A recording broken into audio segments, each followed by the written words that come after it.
He's had that contingent plan, Justin Hilliard and Keandre Jones and some guys have been repping there.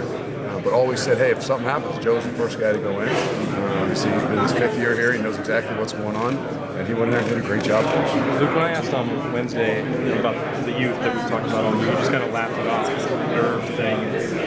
Did you guys expect that something like this could happen for all these young guys right away?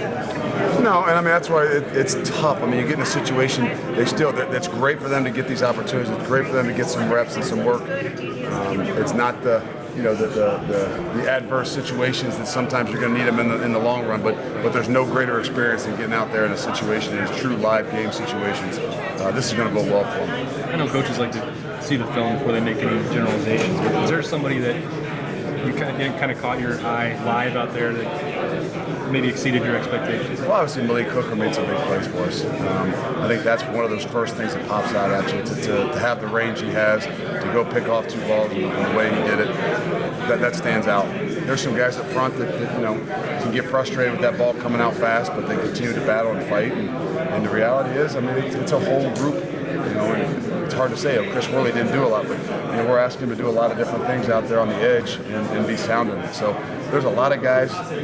But I think obviously Malik Hooker and maybe the guys up front are the ones that stand out the most. Even before today, players would tell us that this is what Malik Hooker does in practice. How rewarding, or how good does it make you feel to see it realized in the game for him as well?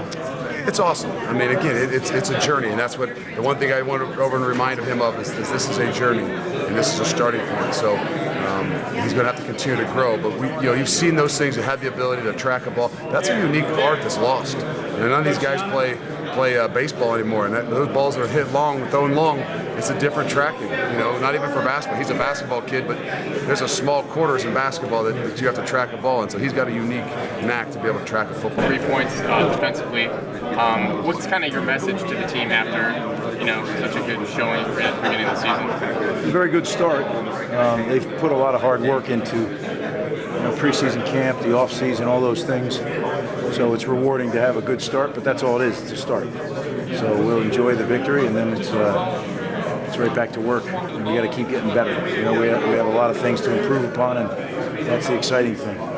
Is this what you've seen from Malik since you've been here? Really, it is. He's been he's got tremendous ability. I think what the commitment he's made in the last 8 months to really become more of a student of the game and really work at his craft, is starting to show.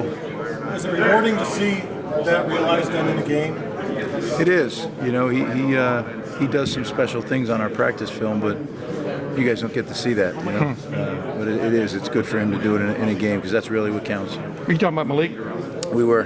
Greg, what is it like, though, to have a guy? I mean, what is it about him that puts him in the right place a lot of times? You've been around a lot of defensive players. I mean, is it a knack? How would you describe it?